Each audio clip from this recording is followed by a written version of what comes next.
improvisos nos termos do voto da eminente relatora. Devolvo a Vossa Excelência, presidente. Obrigada, desembargador. O único julgamento ainda pautado que precisa de que faremos agora o julgamento será o mandado de segurança 0000-523-60-2014-814-0000. O impetrante Antônio Hilário Pereira da Costa e Sandra Maria Lozada Maria Rodrigues, advogado Reinaldo Jorge Cálice e outros. O impetrado é o presidente do Tribunal de Justiça do Pará. Neste caso, vou anunciar, desembargador, Vossa Excelência assume. E o litisconsorte Estado do Pará, procurador do Estado João Olegário Palácios e o procurador-geral de Justiça Marco Antônio Ferreira das Neves. O relator, desembargador Ricardo, a suspeição é da desembargadora Célia. A decisão é minha já, desembargador? Então eu peço a Vossa Excelência, desembargador Milton, assumir a presidência do julgamento. Assumo a presidência, Vossa Excelência tem a palavra, pode relatar. Obrigado, senhor presidente. Feito anunciado, passo a relatar.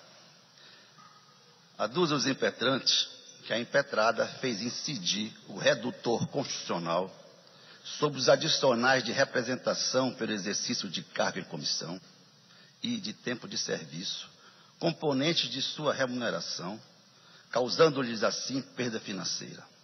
Porém, assevero que tais vantagens são de cunho individual e foram adquiridas antes da vigência da emenda constitucional número 41/2003, razão pela qual os princípios constitucionais da irredutibilidade de vencimentos, do direito líquido e do ato jurídico perfeito teriam sido violados. Ao final, requerem que a impetrada deixe de aplicar o redutor sobre as referidas parcelas, restaurando a integralidade de sua remuneração. Juntaram documentos de folhas 11 a 21. Coube-me o feito por regular distribuição. Em decisão inicial de folhas 29 a 31, a liminar pleiteada foi indeferida. Os impetrantes interpuseram agravo regimental contra a decisão.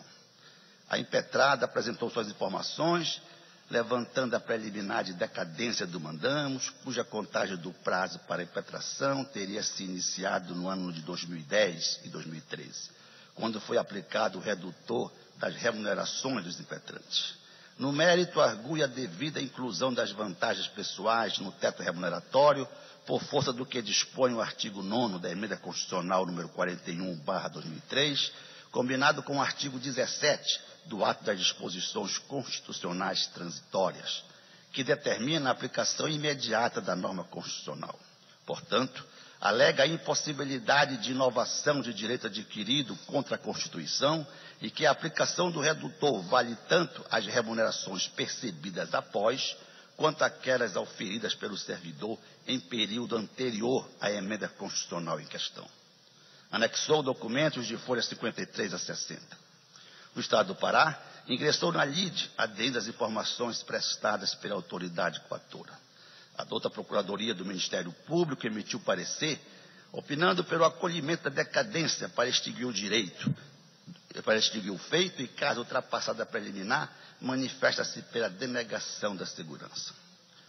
O Estado do Pará ingressou com peça informando o julgamento do recurso extraordinário número 609.381, oriundo de Goiás, julgado pelo Supremo Tribunal Federal. É o breve relatório, senhor presidente. Prosseguir, desembargador. Pode prosseguir. Desculpa. Voto. Esse processo é tão bom que nós temos 2 presidentes. Em caso que a bunda não prejudica, Vossa Excelência. Vamos estar com 2 presidentes. Vamos lá. Voto. Agravo regimental. Tendo em vista o julgamento de mérito da presente ação, torna-se desnecessária a análise do agravo regimental interposto pelos impetrantes contra a decisão inicial que indeferiu a liminar pleiteada. Faço então a preliminar de decadência. A impetrada suscitou a preliminar de decadência, alegando que findou o prazo de 120 dias para a impetração do mandamos, pois sua contagem teria se iniciado em janeiro de 2013 para o impetrante Antônio Hilário Pereira da Costa e em janeiro de 2010 para a impetrante Sandra Maria Lozada da Maia Rodrigues, quando foi aplicado o redutor constitucional sobre suas remunerações. No entanto, entendo que o caso inteira se refere a prestações de trato sucessivo, visto que todos os meses incide o referido redutor nas verbas dos impetrantes, folha 53 a 60. Portanto, renova-se mensalmente a lesão ao seu suposto direito e a cada novo ato restaura-se o marco inicial para o ajuizamento da ação, motivo pelo qual, senhor presidente, eu estou rejeitando a prejudicial de decadência. O eminente relator rejeita a preliminar de decadência. Em discussão. Não havendo quem queira discutir, está rejeitada a unanimidade, Vossa Excelência pode prosseguir. Mérito. Considerações sobre o caso concreto. Conforme os espelhos financeiros de folhas 13 e 17, os impetrantes são servidores deste egrégio tribunal desde 1986, Antônio Hilário Pereira da Costa.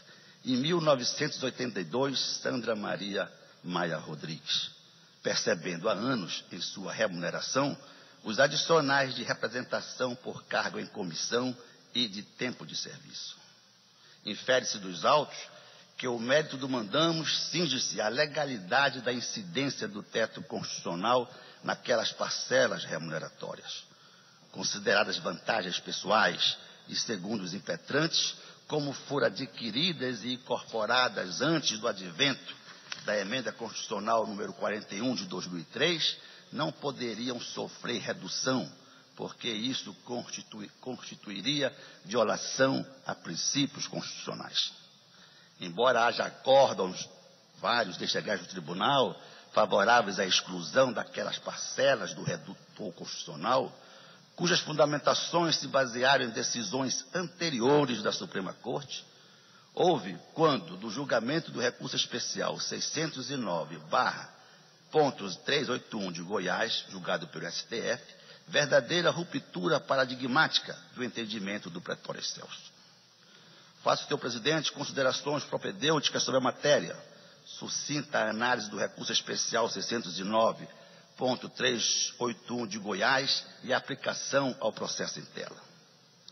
Excedisse em nosso ordenamento jurídico que a emenda constitucional 41/2003 alterou o inciso 11 do artigo 37 da Constituição Federal, modificando o ordenamento jurídico, em especial na matéria que ora se analisa, ou seja, o teto constitucional. Isso porque a redação originária do inciso 11 do artigo 37 da Carta Magna de 88 já previa a existência de um teto remuneratório. Contudo, o dispositivo não era autoaplicável à época, pois dependia de edição de lei para produzir seus efeitos. Em suma, tratava-se de norma de eficácia limitada.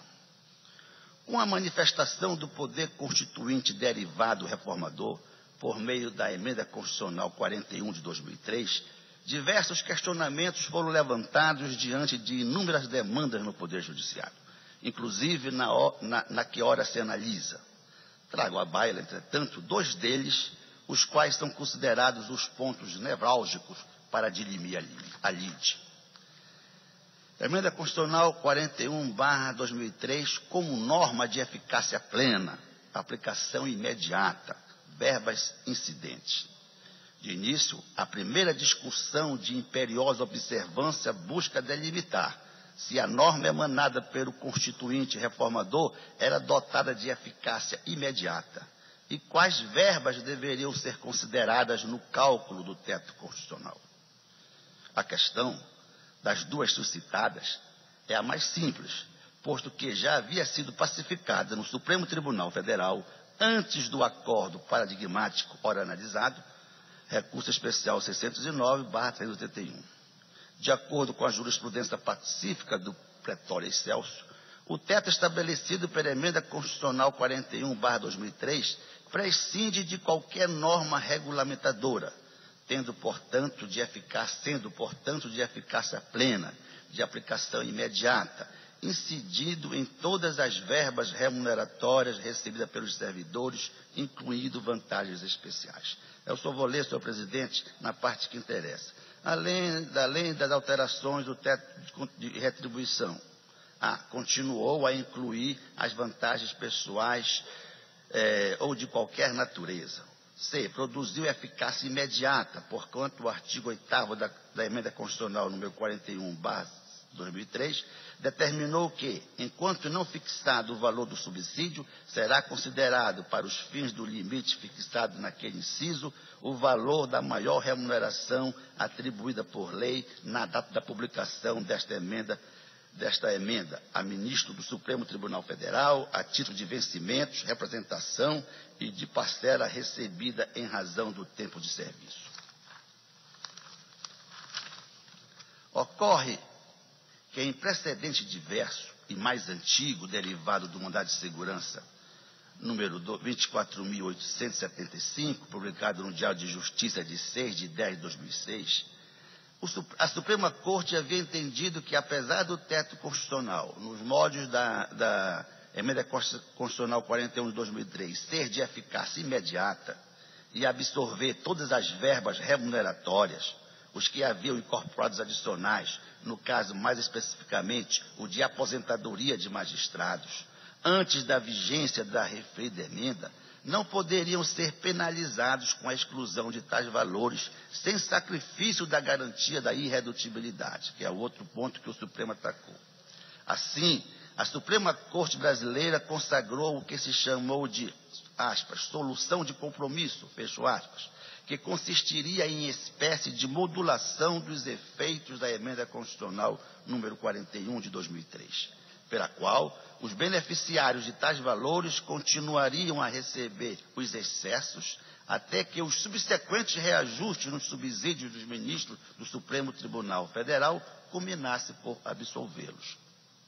Conquanto tenha reconhecido no mandado de segurança 24.875 de 2006 a eficácia imediata das modificações operadas pela Emenda Constitucional número 41 de 2003, no texto de retribuição, o Tribunal repeliu por entender afrontoso ao artigo 37, inciso 11 da Constituição Federal, princípio da irredutibilidade de subsídios, os resultados concretos desta incidência que implicassem retrocesso remuneratório em prejuízo dos ministros aposentados. Entretanto, esta matéria foi submetida a novo julgamento por meio do recurso especial 609-381 de Goiás, julgado em sede de repercussão geral, e que serve de paradigma para esse julgamento, e nesse ponto a Suprema Corte decidiu de forma a impor verdadeira ruptura paradigmática, repito, conforme será exposto doravante. A ausência de afronta à irredutibilidade de subsídios no entendimento do Supremo Tribunal Federal. Apesar da posição outrora adotada, qual seja, de que o teto remuneratório não poderia resultar na exclusão de vantagens pessoais recebida antes da edição da Emenda Constitucional 41 de 2003, a Suprema Corte mudou abruptamente sua posição, passando a entender o exposto. Conforme se depreende do voto do ministro Teori Zavascki, que se tornou a leading case sobre a matéria, a irredutibilidade de subsídios é condicionada ao texto constitucional. De acordo com o ministro, a Constituição Federal, ao condicionar a fruição da garantia da irredutibilidade à observância do teto de retribuição, a própria literalidade desses dispositivos deixa fora de dúvida que o respeito ao teto representa a verdadeira condição de legitimidade para o pagamento das remunerações no serviço público. Aspas, portanto, nada, nem mesmo as concepções de estabilidade fundamentada na cláusula 5ª, inciso 36 da Constituição Federal, justificam o excepcionamento da imposição do teto de retribuição, fecho aspas.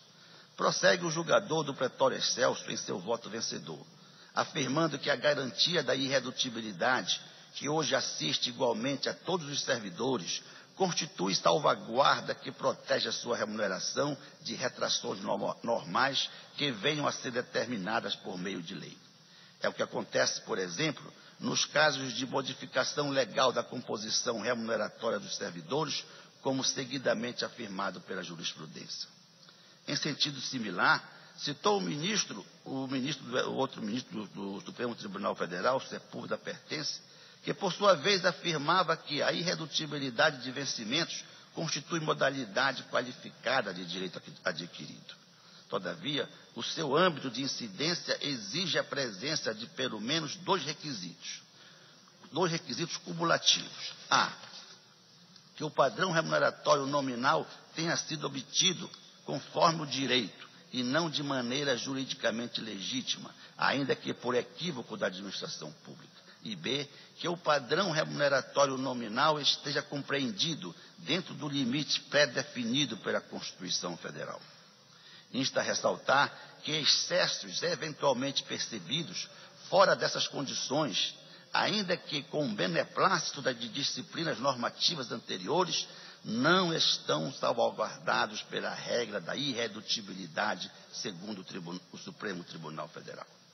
Vale-me, portanto, das lições do voto vencedor do acordo paradigmático ora analisado, que nesse ponto leciona, aspas, o pagamento de remunerações superiores aos tetos de retribuição, além de contrapor a noções primárias de moralidade, de transparência e de austeridade na administração dos gastos com o custeio, representa uma gravíssima quebra da coerência hierárquica essencial à organização do serviço público.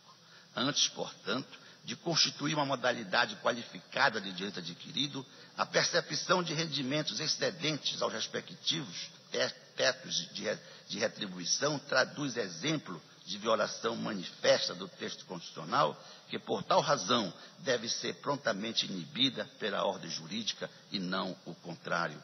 Fecho aspas.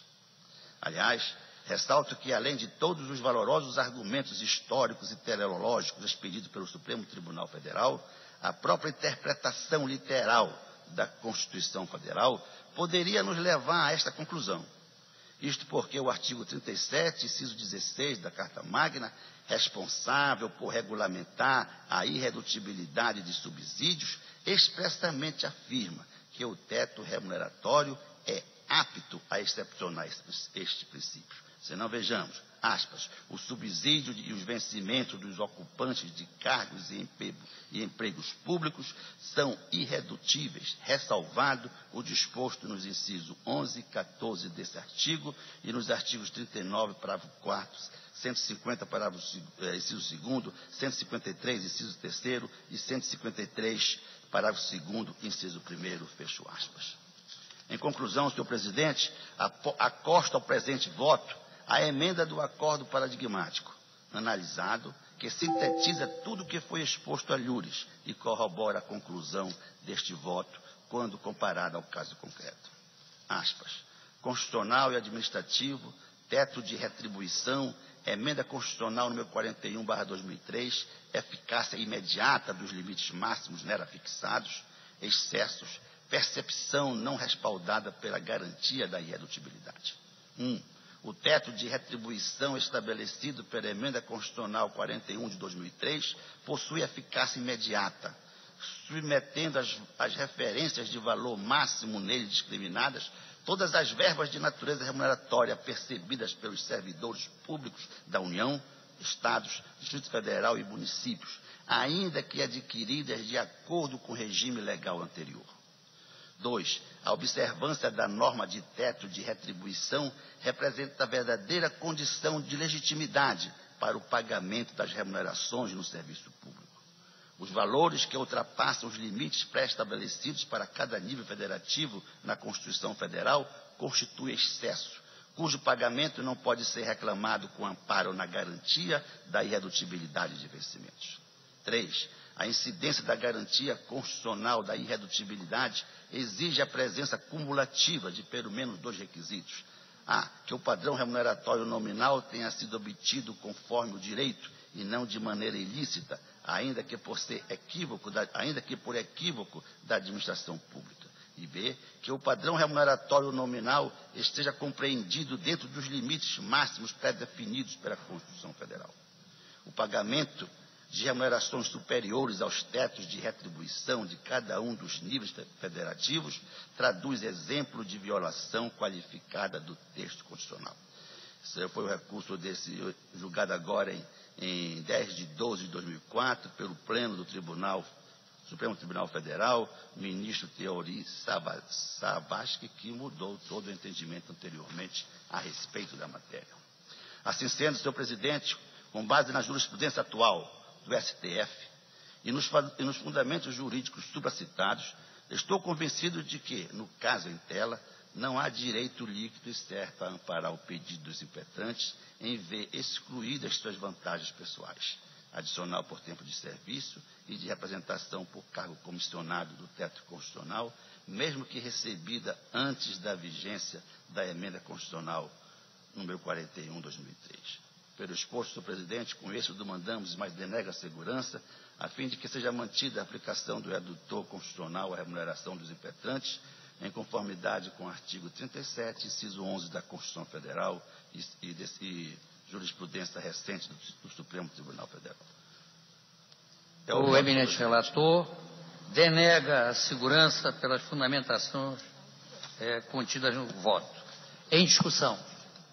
Desembargador, eu quero fazer umas ponderações. A primeira delas é para elogiar o voto de Vossa Excelência, que sem maiores, como é bem o estilo de Vossa Excelência, de uma forma bem direta e sem maiores desvios, elucidou a matéria de uma forma que eu diria brilhante.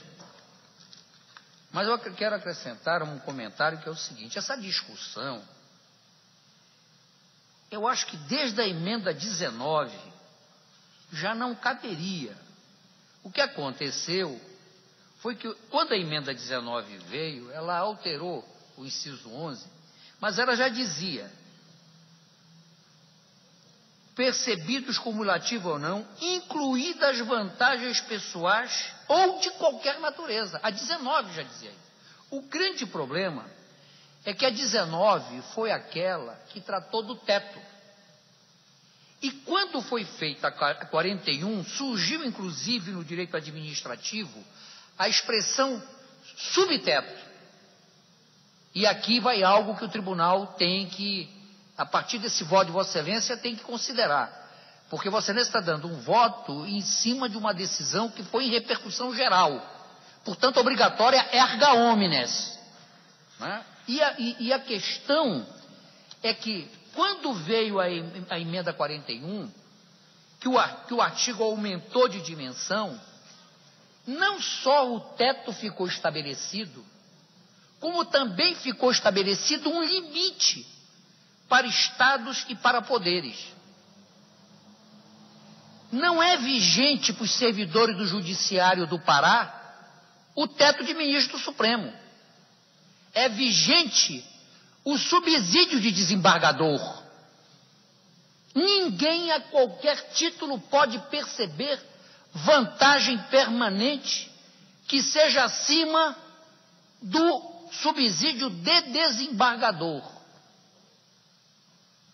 E aqui há um detalhe: não se pode incluir para esse efeito a aplicação dos auxílios, que são verbas de ressarcimento.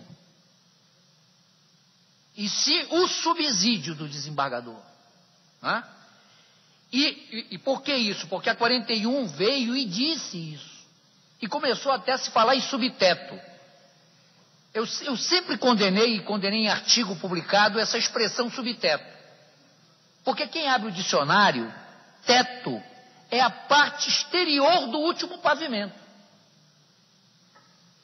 Quem vai no dicionário ver qual é o significado da palavra teto, teto é a parte exterior do último pavimento. Então ele não pode ter sub. Ele tem um último pavimento embaixo dele, e não um subteto. E qual é o problema? É que a Constituição trouxe um limite para os outros poderes e para os municípios, que é o caso dos deputados, o que percebe os deputados.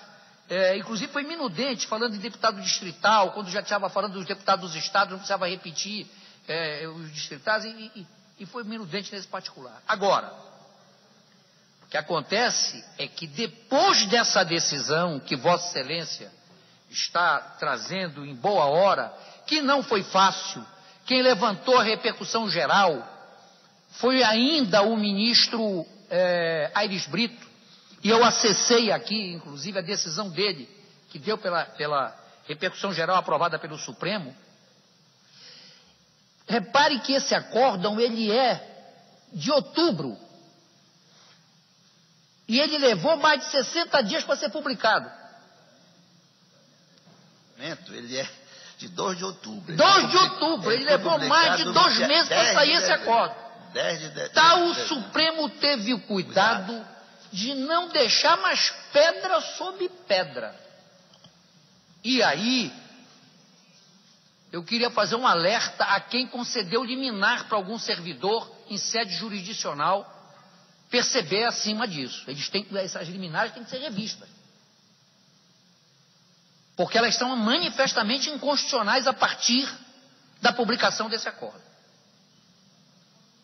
Essa decisão que Vossa Excelência está trazendo à Corte agora, e que já antecipo que vou acompanhar, pelo conteúdo da decisão, ela tem que ser cumprida, inclusive nos demais processos em curso.